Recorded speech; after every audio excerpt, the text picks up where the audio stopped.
조직 신학부터 먼저 하도록 할게요. 조직 신학 시간.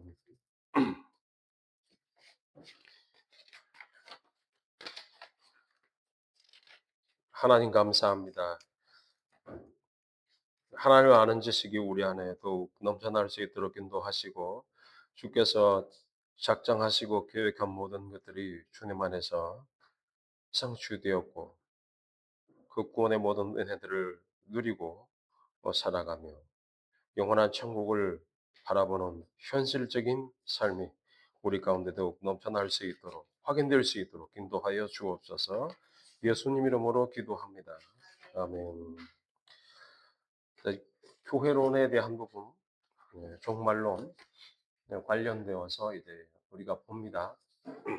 종말과 관련돼서 여러분들이 이제 알아야 될 게 세대주의자들 이게 있고 장로교에서는 장로교의 이제 종말론, 종말론은 이제 이게 교회하고 떨어질 수가 없어요. 교회. 교회라는 것을 우리가 이제 그 무형적 교회 그리고 유형적이다. 유형적이라는 것은 이 땅을 말하는 거고 무형적이라는 것은 이제 주로 하늘을 의미하는데 혹은 보편성이다. 이렇게 표현하기도 합니다. 그러니까 형태가 없는 거죠. 그러니까 하나님 앞에 택자들, 무형적 교회, 택자들인데 이 택자들을 통해서 하나님이 부르시는 모든 자들. 예. 유형적 교회라 그러면은 이제 로컬 처치에 해당한 로컬. 지역적이죠. 지역, 시대, 공간 뭐 이런 것들을 많이 합니다. 그렇게 말을 하는데 그러니까 이제 제한적인 것이라기보다 유형적 그 시대를 살아가면서 그 교회가 속해 있는 시간과 공간 속의 역사성을 의미하는 부분들이 많아요. 근데 이제 이런 부분들은 유형적 교회 안에는 요게 이쪽에는 구원받은 자들과 그다음에 이제 구원을 입었다고 착각하는 자들. 음.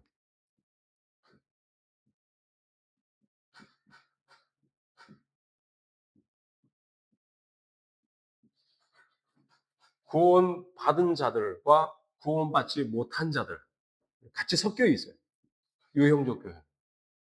근데 무형적 교회는 하나님의 택자들에 의해 되기 때문에 여기는 무조건 구원받은 자들.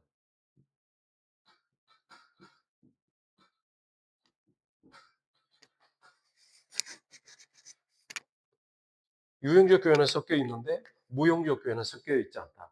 그래서 유형적 더하기 또 유형적 이런 것들을 다 합치고 나면 무형적 안에 들어간다. 그러니까 이제 무형이 가장 큰 범위입니다. 범주가 넓어요. 여기 신학교 그러면 여기 교회 그러면 이 지역과 이 공간과 시간 안에 갇혀 있잖아요. 이걸 유형적. 근데 전 우주적이다. 아, 그러면 보편성. 그러면 종말론을 말할 때 교회가 이쪽으로 가면 무형적 교회로 가면 시간의 개념이 없어요. 공간의 개념이 없어요. 없다. 이게 결국은 교회가 무형적 교회로 간다 이 말은 결국은 이 자체가 이 지금 현실은 곧 현실은 곧 천국이다. 내가 현실을 보는 모든 것들은 천국과 맞닿아 있는 하나의 개념으로 가는 자들. 요거를 이제 그 무형적 교회. 그러니까 이분들은 이쪽에 속한 사람들은 자기가 구원의 확신을 갖고 있기 때문에 어떠한 상황에서도 두렵지 않고 행복하고 즐겁게 가는 거예요. 근데 이제 그러면 사람은 교회는 사람으로 연결되어 있으니까 지금 쉽게 생각하는 겁니다. 교회는 사람으로 구성되어 있어요. 신학적으로 말하면 이 사람의 머리로서 예수님이 머리로 있죠. 네. 이게 하나가 되어서 이거는 교회라고 말을 해요. 교회. 예수님이 머리고 사람은 몸이다. 예수님이 머리고 사람은 지체다. 혹은 몸이다. 이 자체를 사람으로 보고 있는데 이 사람의 개념 안에 사람을 예수님을 우리 머리로 둔다. 이게 이제 교회예요, 교회. 요럴 때 이 교회는 무형적 교회를 말한다. 그러니까 유형적 교회라는 것은 여러분들이 이제 이해를 하시려고 그러면은 시간과 공간이 같이 있어요. 이거를 자연 세계라고 말하는데 이쪽에는 현실을 자연 세계를 살아가지만 우리의 마음은 천국을 갖고 있기 때문에 시간의 개념에 구애받지 않아요. 그런데 여기서는 시간과 공간이라는 유형적 교회의 한계들을 늘 경험을 해요. 그러니까 예를 들어서 아담 시대 때 그러면 이제 이거를 아담 시대 때 아담의 교회 시대. 그다음에 아담 다음에 아들 아벨도 교회잖아요. 그다음에 카인도 교회고. 쭉 해서 내려오면 이제 노아 시대도 교회잖아요, 교회. 그렇죠? 노아 교회. 그러면 이 시대마다 각각의 교회들은 이 시대에 맞는 신앙에 대한 고백을 늘 하고 왔단 말이에요. 신앙 고백을 늘 하고 왔다. 요런 데서 이제 뭐가 나오지? 이 신앙에 대한 고백들이 하는 데서 요 시간, 자, 아담을 이걸 나열을 진짜 도표로 한번 그려볼게요. 우리는 항상 사고의 구조가 선적이잖아요. 네. 이게 시간이에요. 이쪽에. 이게 시간의 흐름인데 이 시간의 흐름은 공간과 같이 가요. 이 기초 물리학이죠. 아담의 시대. 아담 시대 안에 공간이 같이 존재해요. 아담의 교회. 그 다음에 이제 노아. 이 시대. 노아의 교회 때도 공간이 같이 있어. 그럼 아브라함 때도 공간이 같이 있어. 그러다 아브라함 지나고 나면 이제 아브라함의 후손들의 개념, 출애굽 시대 때도 공간이 있어. 자, 여기 예수님 때도 공간이 있어. 그러면 이 시간적 공간 개념을 요쪽에 산 사람들은 요 아담 시대 때 사는 사람들은 이게 자연이라는 시간과 공간 안에서는 절대로 이쪽을 스킵할 수가 없어요. 못 가잖아요. 어떻게 가야 돼요? 여기서 부산을 가려고 그러는데 갑자기 순간 이동을 해가지고 순식간에 가는 건 없어요. 시간과 공간을 넘을 수가 없어요. 그 시간을 겪어야만 맞죠? 여러분들이 어릴 때 이제 이 땅에 태어나서 엄마 아빠에서 태어났는데 지금까지 갑자기 커버린 건 아니잖아요. 서서히 성장해서 오는 거잖아요. 못 넘어서. 그러면 이 속에 뭐가 한계가 있을까요? 어린 아이 때 갖고 있는 구조하고 어른이 되어서 지금 갖고 있는 이 생각의 크기는 달라요. 그렇죠? 그거는 제가 말하는 것은 믿음의 본질이라든지 이것들을 설명하려고 그러는 게 아니고 어릴 때와 청년의 때와 그리고 지금 장년의 때, 노년의 때로 올 때에 그 공간을 넘어설 수가 없고 시간 속에서 항상 겪으면서 가서 우리의 경험치가 쌓여와요. 그러면 그때그때마다 이 아담 시대 때를 살았던 많은 사람들은 자기가 겪는 것 가지고 세계를 이해하려고. 그러면 하나님이 누구신가는 이미 아담을 통해서 보여줬는데, 아담을 통해서 하나님이 어떤 분이신가? 삼위일체 하나님이시고, 그리고 이 땅과 저 세계가 맞닿아 있고, 이거를 크레스폰던스라고 해서 상응하고 있다. 대응한다 이 말이에요. 그러니까 그런 개념들이 다니엘서를 보시면 다니엘서 2장인가? 금신상 나오는 게 몇 장이에요? 2장 맞죠? 예, 2장에 43절인가 그래요. 이게 보면 한번 찾아보세요. 제 머릿속에 기억은 그렇습니다. 그게 보면은 머리는 뭐고 뭐 이렇게 나와요. 네? 네. 머리는 금이고 그다음에 이, 이 가슴은 은이죠. 금, 은. 그다음에 배하고 넓적다리는 동. 그리고 다리는 뭐예요? 철. 발가락은? 그치. 이게 뭘 의미하냐면 이걸 이제 해석하는 게 다양하고 이게 묵시적 개념이잖아요. 다니엘서는 묵시록이잖아요. 요한 계시록이 아니에요. 다니엘 계시록이 아니고 다니엘 묵시예요. 묵시. 그러니까 다니엘에 대한 이 묵시적 개념은 계시가 와야 이게 풀리는 거죠. 그렇죠? 그러니까 다니엘서는 예수님으로 풀어야 이게 풀려지는 거예요. 예수님은 사랑이시고 예수님은 지혜이시고 지혜의 모든 하나님의 모든 지혜의 본질과 근거로서 예수님이죠. 예수님은 지혜라는 거예요. 그리고 예수님은 또한 하나님의 사랑이시라는 거예요. 그러니까 사랑과 지혜가 하나가 됐다는 이런 본질이 예수님이라는 거예요.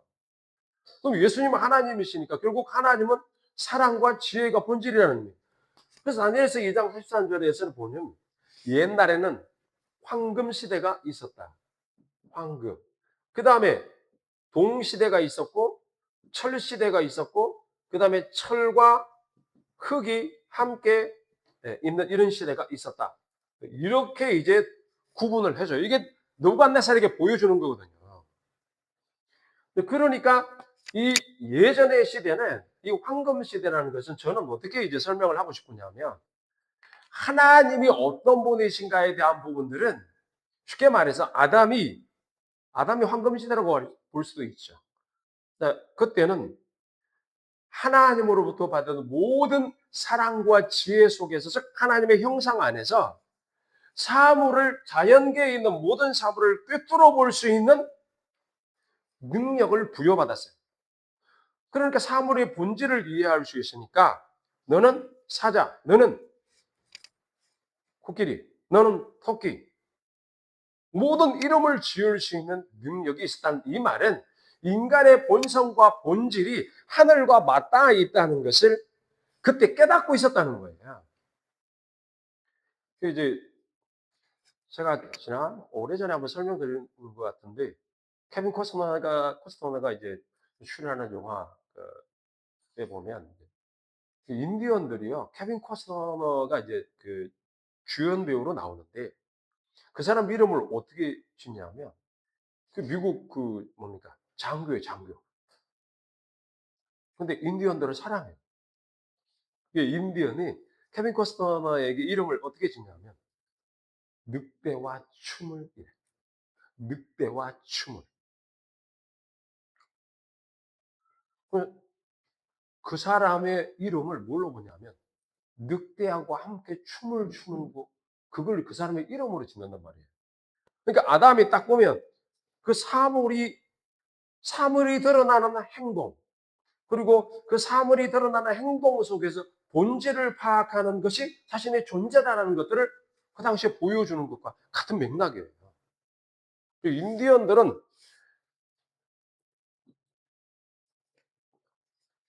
여러 가지 이제 그 하늘이나 이런 부분들을 보면서 자연을 통해서 그 하나님을 추구하고자 하는 그 마음이 오히려 우리보다 더 순수했다고 볼 수 있죠.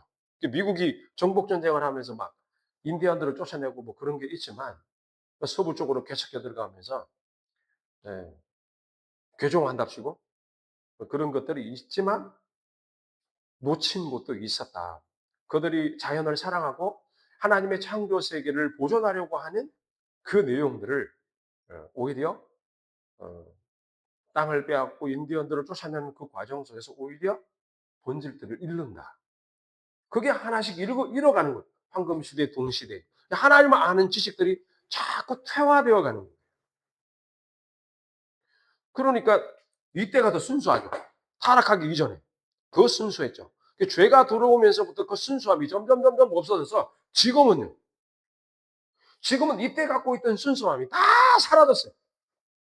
그나마 주님이 오셔서 말씀 속에서 계시로 주지 않으 하셨으면 이 진리로 남겨주지 않으셨어요. 우리는 도대체 알 수가 없는 그런 시대.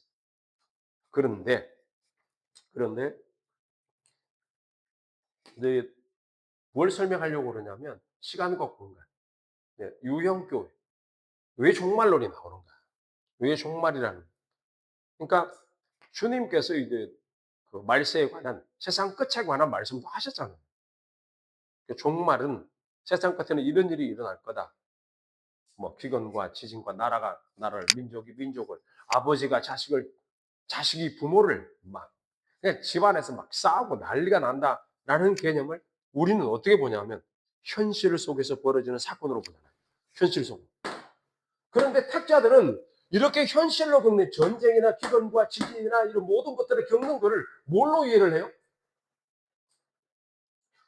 천국으로 설명한다. 요거로 가는 사람, 요것만으로 가는 사람들이 바라보는 경향이 뭐냐면 유형적 교계에 속해서 하나님의 말씀을 갖고 세상을 해석하는 방식에 대한 차이점이 계속해서 생겨요. 어떤 사람은 1을 해석하고, 어떤 사람은 2를 해석하고, 어떤 사람은 3의 방향. 그러면 1에 속한 사람은 1의 상황으로 설명하고, 2에 속한 사람은 2의 상황을 설명하고, 3에 속한 사람은 3의 상황으로 성경을 통해서 세상을 이해하다 보니까 뭐가 나오냐면 세대주의라는 게 나오는 거예요. 그래서 이제 아담 시대 때, 누아 시대 때, 아브라함 시대 때, 심지어는 아브라함부터 시작해가지고 주님 오시기 전까지 출애굽 이후부터 주님 오시기 전까지 북왕국 이스라엘과 남쪽 유다 이 사이의 모든 관계들 그 이스라엘이 국가인 줄 알고 착각하잖아요.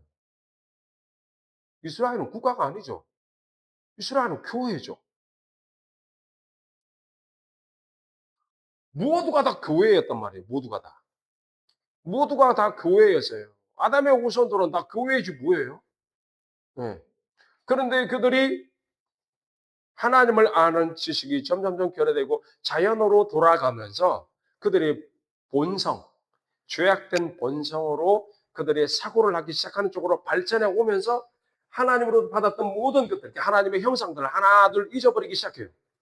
지금에 와서 이제 지정의에 대한 부분들을 나름 우리 주님이 주신 계시의 내용 속에서 확인하려고 하는 것들이 성경으로 주어져 있어서 하나님께서 여전히 우리를 사랑하신다는 개념을 우리가 갖고 있는 건 맞는 거거든요. 예. 이것 때문에 이제 이 교회가 뭐냐 할 때 이 교회가 예, 그 시대마다 아, 보니까 다니엘서도 있고 뭐 다른 여러 성경책을 보면 예언서들을 보면은 이런 시대가 그리고 보니까 특히 다니엘서 같은 경우는 이 시대적 구분을 통해서 앞으로 어떤 일들이 벌어질 것이라는 것들을 예언으로 남겨놓은 그러나 드러나지 않은 묵시적 개념 속에 다니엘서가 있는 거예요. 그런데 이 다니엘서가 어디에 와서 완성이 되냐면 예수님에게 와서 꽃을 피는 거죠. 그러니까 그 모든 예언들이 예수님에게로 집중된다는 거예요. 요거를 예수님을 만났던 제자들이 경험해 보니까 아이고 저 양반은 어른. 어떤 어른? 사람이면서 하나님이시. 기가 막힌 어른이네.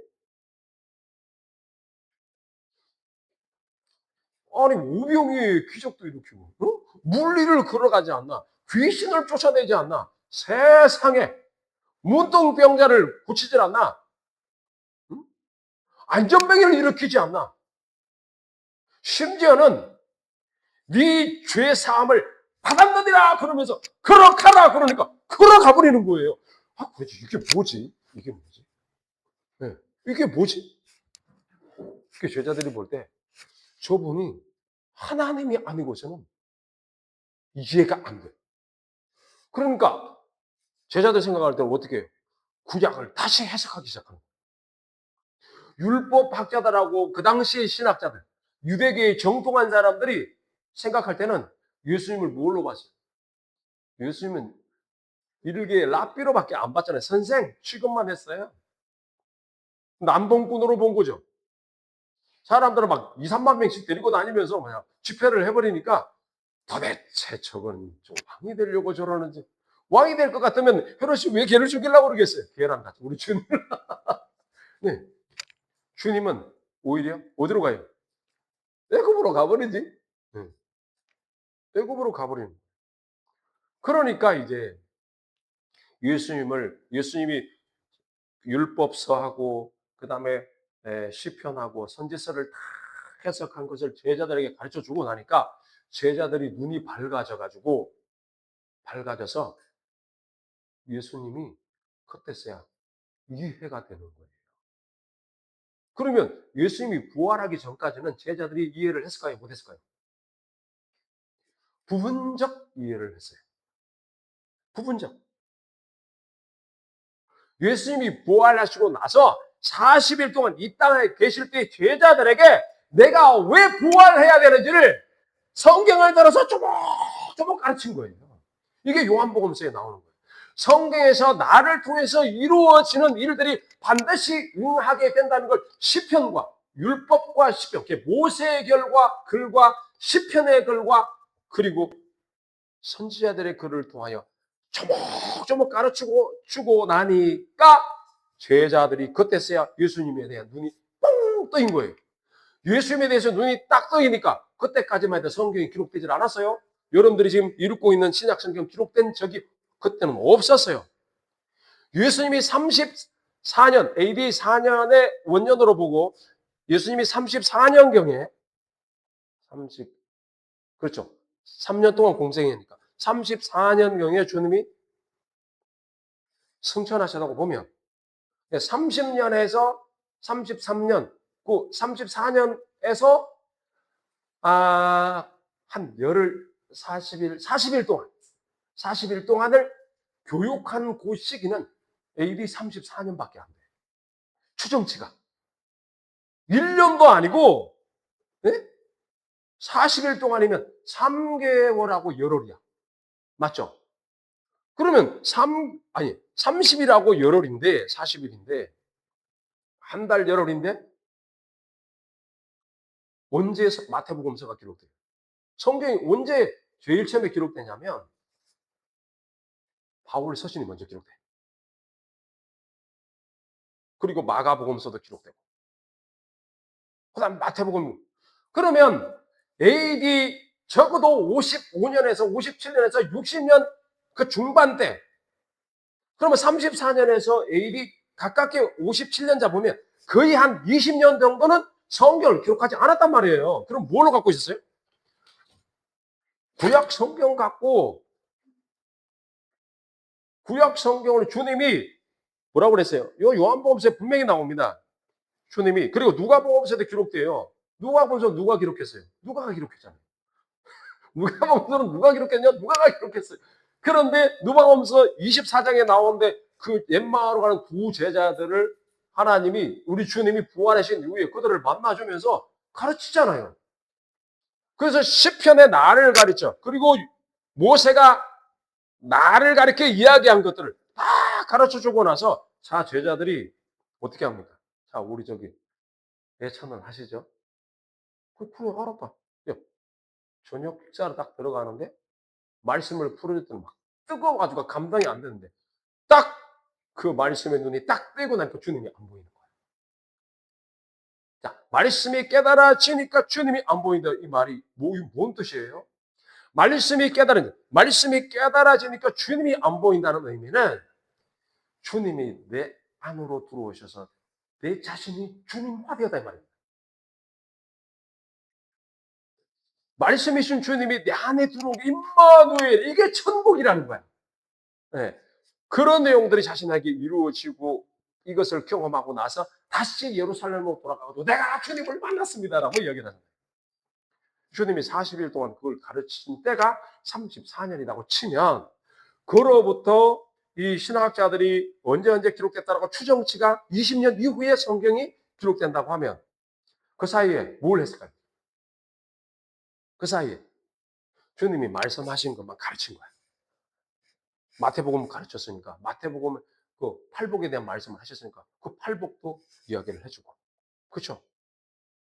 주님이 귀신 쫓아낸 거 그들이 기억 속에만 있다가 그리고 자신들도 주님의 능력을 받아서 그것도 행하는데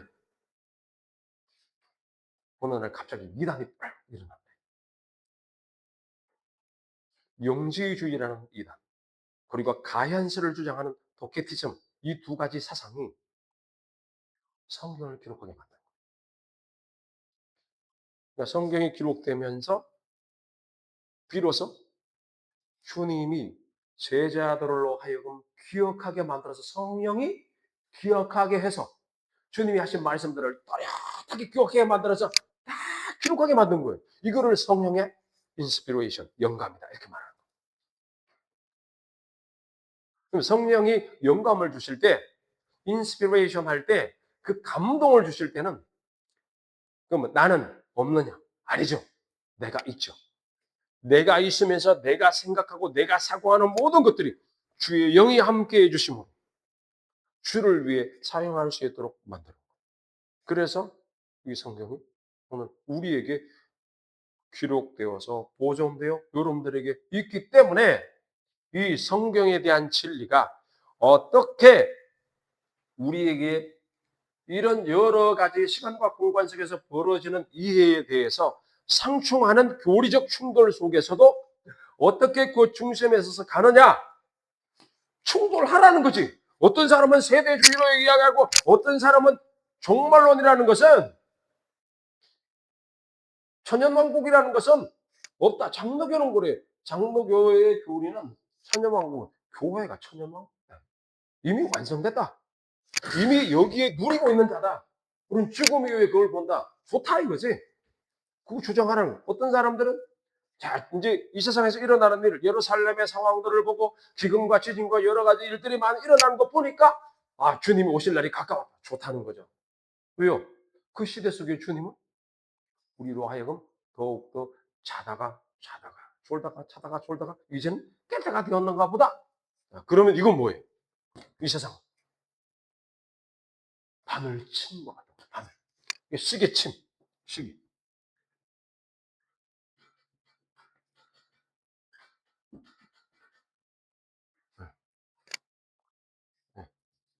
제가. 주님도 그러잖아요. 자, 이제는 머리를 들 때가 되었다. 그 시기가 언제냐? 자다가 깰 때가 되었다. 이런 일을 보거든 우리 주님이 온다. 그건 그에 대한 1 상황, 2 상황, 3 상황들이 상황이 다 있는 거잖아요. 이것을 포용해야 돼. 그래서 주님이 곧 오십니다, 재림합니다 주장하는 사람들의 이야기도 포용하면서 나는 뭐 해야 돼요? 주님은 늘 오시고 있다. 늘 우리에게 오신다.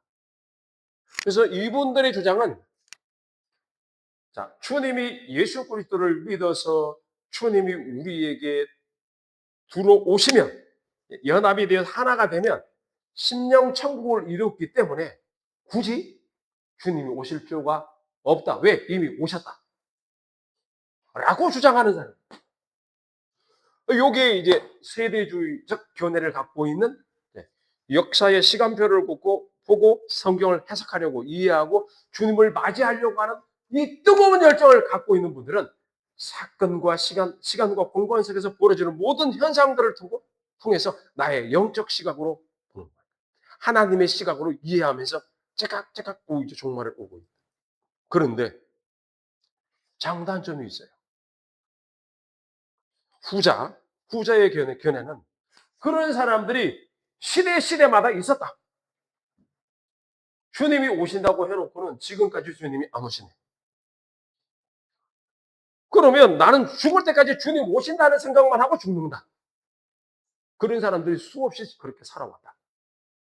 오죽 답답했으면 AD 34년에 이때 주님이 승천하셨다고 보고 베드로스가 기록된 베드로스 신이지 뭐 AD 그 시기가 한 60년대 이후로 봅시다. 그 시 비슷한 시기에 쓰였으니까 이때 베드로가 오죽 답답했으면 그런 말을 했겠어요. 성경을 사사로이 풀면 안 된다. 이거를 사사로이 풀다가 많은 사람들이 죽었다. 그런 이야기를 하면서 사도 바울도 우리 형제 바울도 이 부분들에 대해서 예의주시했다. 그러니 우리도 또 조심하자. 자다가 깼다가 되었다. 그런데 베드로가 그렇게 기다리고 사도 바울도 그렇게 기다리는 주님이 안 왔다. 금방 오실 줄 알았는데 안 왔다. 그러니까 교회에다가 답을 내놔야 되잖아요. 교회에다가. 다들 자다가 깼다가 되었다. 데살로니가 전후서에서 다 자다가 깼다가 되었으니 자 준비하고 있으라. 그런데 아무리 준비해도 주님이 안 오네. 이게 뭐지? 이게 교회에게 답을 줘요. 그래서 베드로가 하루가 천년 같고 천년이 하루 같다라고 무마시키고 나간 거예요.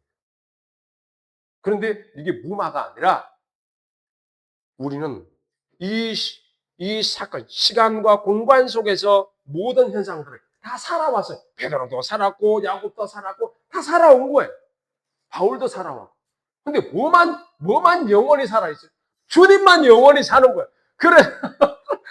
그래서 그 주님이 모든 것에 대해서 내 현실과 상황을 해석해야 된다. 이게 개혁주의 종말론이라고 말하는 거예요. 이게 장로교에서 그 여러분들이 이제 장로교단이니까 여러분들이 장로교단에 속한 부분 제가 소개하는 거예요. 근데 저 개인적으로는 개인적인 제 사견입니다. 두 개를 다 함께 가져가요. 왜냐하면 요한계시록을 했던 박형영 교수도 이 양반은 교육주의 종말을 갖고 갔어요. 그러다가 갑자기 세대주의적 종말관을 갖고 갔어요. 왜 그렇게 했을까요? 자기 앞에 버려지는 이 소련이라는 나라가 저게 빨간 나라거든요.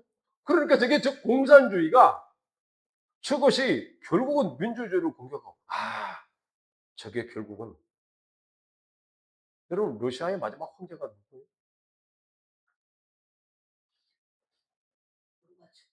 예? 고르바초프. 고르바초프는 그 옐친 전에 고르바초프 아닌가요? 예.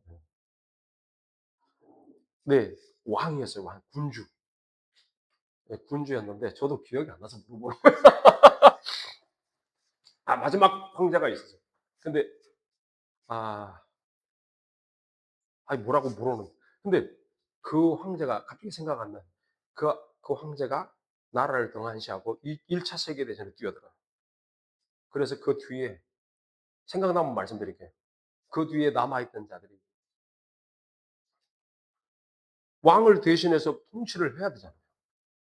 차르, 차르. 예, 차르라고 불러요. 마지막 차르가 있었어요. 근데 이제 이 차르가 1차 세계대전 때 자기가 대표성을 갖고 나가서 전쟁에 나갔네? 남아있는 나머지 사람들. 백성들을 돌보지 않고 왕이 전쟁터에 나가버리면 어떻게 돼요? 그래서 여기에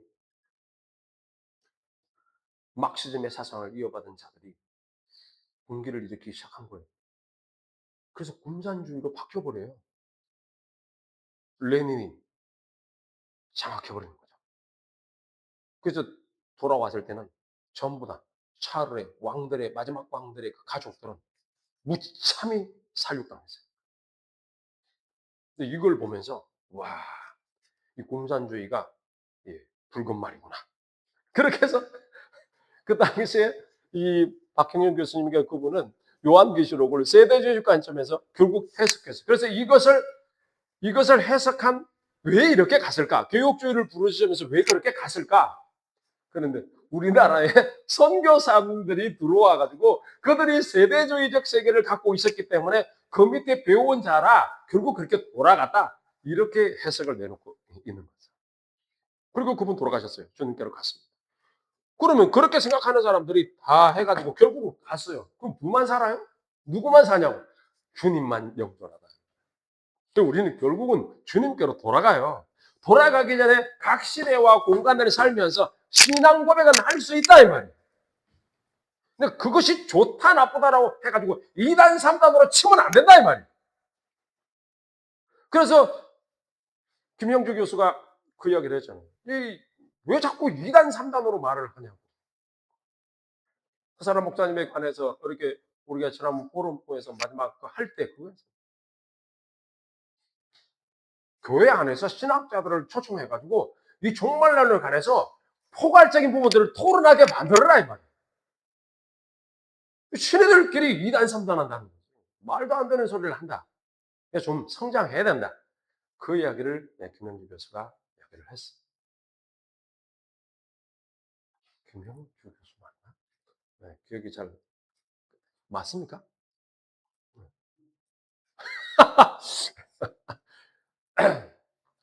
네, 여러분들이 이제 페이지 10페이지에 보시면 택자들은 어느 시대나 예외 없이 같은 방식, 즉 같은 구원의 사정에 따라 성령에 의한 하나님의 구원의 은택을 받는다. 택자들은 받는다. 자, 세대주의자들 그 시대를 살면서 말을 해라 이 말. 상관없다 이 말. 내가 천국을 보아왔다. 상관없다 이 말. 뭐가 문제냐 이 뭐가? 하나님이 위대하시고 크신 분이십니다. 그러나 우리는 세신 교단이라는 장로교에 속해 있으니 이 정도는 알아라. 네? 택자들 무형교회죠. 이 택자들이 무형교회단 말이에요. 사실 저는 고맙죠. 성경의 이제 시대별로 이해를 해서 그것을 70일로 나눠 가지고 설명해 주면서 성경을 해석하는 분들도 있으니 우리는 잠을 자다가도 갑자기 저분들이 말씀하는 거 들으면 깰 때가 고마운 분들이죠. 고마운 분들이에요. 그렇잖아요. 함께 포괄적이면서도 그리고 동시에 하나님의 시간을 생각하면서도 이 세상의 시간을 함께 안고 가는 폭넓은 시각으로 받아들이란 말이에요. 그래서 하나님의 사랑을 진심으로 경험한 자들은 믿음의 형태가 다르다고 해서 분노하지 않는다. 믿음의 수준, 형태 수준, 믿음의 다양성, 믿음이 서로 다르다고 하여 분노하지 않는다. 근데 우리는 분노하잖아요. 우리하고 다르다고. 장로교도들은 감리교도도 안 맞다고. 이제 우리 집 건너편에 뭐가 바로 옆에 5단지 옆에 북 북광성교회인가? 북광림교회인가? 있어요. 감리교 측이잖아요. 감리교도 맞죠. 광림교회. 근데 이제 어느 날 이제 최영원이라는 제 제가 2단지에 있을 때 제가 2단지 살고 있는데 2단지 마을 주민들을 위해서 제가 예언을 가르쳤어요. 근데 거기에 아주머니 몇 분하고 그리고 제가 방금 말씀드린 이 최형월이라는 아, 젊은 엄마가 와서 영어를 저한테 배웠어요. 그래서 제가 딱 보니까 이분은 나이가 어리고 젊은 엄마인데 머리도 똑똑하니 공부를 계속하면 좋겠다 해서 제가 방향 제시만 했을 뿐이에요. 그런데 지금 청소년 청소년 쪽에 박사학위를 받았어요. 청소년 상담부. 방송통신대를 고졸자가 방송통신대로 들어가 가지고 신속하게 졸업을 하고 거기에서 대학원까지 공부하면서 박사학위를 받은 거예요. 전화가 왔어요, 저희. 그래서 "아이고 부서장님 전화가 왔는데 우리 최영을 어떻게 지내요?" 이렇게 이야기를 하니까 "목사님 잘 지내시죠?" 그러더니 "아 예 잘 있습니다." "목사님 못 봤어요." 같은 단체니까 이사 간 줄 알았죠. 이사 안 갔어요. 계속 여기 있어요. "교회는 북광명교회 나가요?" "아이고 목사님 제가 그 한 두세 번밖에 안 나가요." "그런데요." 거기가 무슨 감리교단인데 저하고 안 맞아요. 나는 계속 가는 줄 알았는데. 어. 그러면 맞든 안 맞든 왜 교회는 안 나가냐? 그쵸? 왜 교회를 나가냐고. 안 나간대. 우리가 그렇다는 거예요. 우리가 교회를 바라볼 때 사실 감리교가 왜 나와요? 장로교가 문제가 있으니까 감리교회가 나온 거예요. 쉽게 말하면 장로교 교리가 그 교리를 갖고 현장에 나가서 선교를 하니까 안 되는 거예요. 그래서 여기에 하나님 앞에 엎드려서 모라비안 형제된 속에 들어가서 함께 기도를 했더니 능력을 받아 성령의 능력으로 나가면서 복음을 전했더니 응? 그래서 어마어마한 사람들이 예수를 믿으라는 거예요. 성령의 능력을 경험한 웨슬리. 그래서 따라가는 사람들이 웨슬리안이라고 감리교도. 이거를 다른 말로 메소디스트. 다시 말하면 메소드란 말은 방법이란 말이에요. 우리가 하나님의 말씀을 갖고 삶 속에 살아내지 않으면 즉 머리만 갖고 있으면 안 된다는 거예요. 삶과 그리고 그러니까 내 의지, 하나님의 말씀 진리를 아는 그 알고 그 말씀대로 살아내는 의지가 의지의 선이 행하지 않는 이건 가짜다. 그거를 이야기하는데 이단 삼단 말을 하면 안 되지. 천주교에서는 로마 카톨릭 교회에서는 한 개신교를 뭐라고 보냐 형제라고 형제. 개신교도들. 우리는 아우, 자기는 형, 우리는 아우야. 그러니까 요게 장로교하고 예? 감리교만 인정해. 나머지는 다 삭발하러. 그러니까 왜 장로교로부터 감리교가 나왔지만 존 웨슬리안 목사님이 통해서 됐지만 이 장로교에서도 수많은 파들이 갈렸잖아요. 양파, 대파, 쪽파, 희한한 파들이 많아요. 근데 이게 안타까운 현실이다. 그럼에도 불구하고 시간과 공간 속에서 우리는 어떻게 이제 이해하고 가야 되느냐. 요것만 알고 계세요. 그 머리글로 나와요. 그러니까 볼드체로 되어 있는 택자들은 저와 여러분들이 하나님 앞에 택함받는 자들인데 택자들은 어느 시대를 막노라고 성령으로 말미암아 구원을 받는다. 이 시대에도 구원을 받았고 예? 칼빈 시대도 구원을 받았고 웨슬리안 시대도 구원을 받았고 바빙크 시대도 구원을 받았고 노아 시대도 구원을 받았고 이 시대를 지금까지 살아오면서 모든 시대 속에서 하나님은 구원받은 자들을 끊임없이 일으키면서 지금까지 오시고 하나님 나라로 계속해서 들이신다. 그래 여러분들이 잠깐 10분 쉬었다가 다시 한번 할게요. 에, 종말론에 관한 이런 부분들을 교회론과 관련해서 생각을 하라. 그래서 10페이지에 보시면 택자들은 어느 시대나 다라고 되어 있죠. 같은 방식, 같은 구원 서정에 의하여 구원을 받는다. 그러니까 선택된 자들은 비록 넘어지더라도 그들은 11페이지 선택된 자들은 구원 실패가 없다. 하나님이 한번 구원하신 자는 절대로 안 넘어진다 하는 거예요. 그래서 구원을 보증하신다. 여러분들이 이제 이것을 쭉 읽으시고 어디까지 읽고 오셔야 되냐? 라 앞에까지 14페이지 앞에까지 여러분들이 다 읽으셔야 돼요. 지난번에 성경 정리하라고 그랬잖아요. 그렇죠?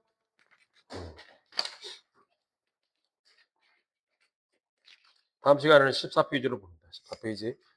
그 성경을 다 정리하시면 돼요.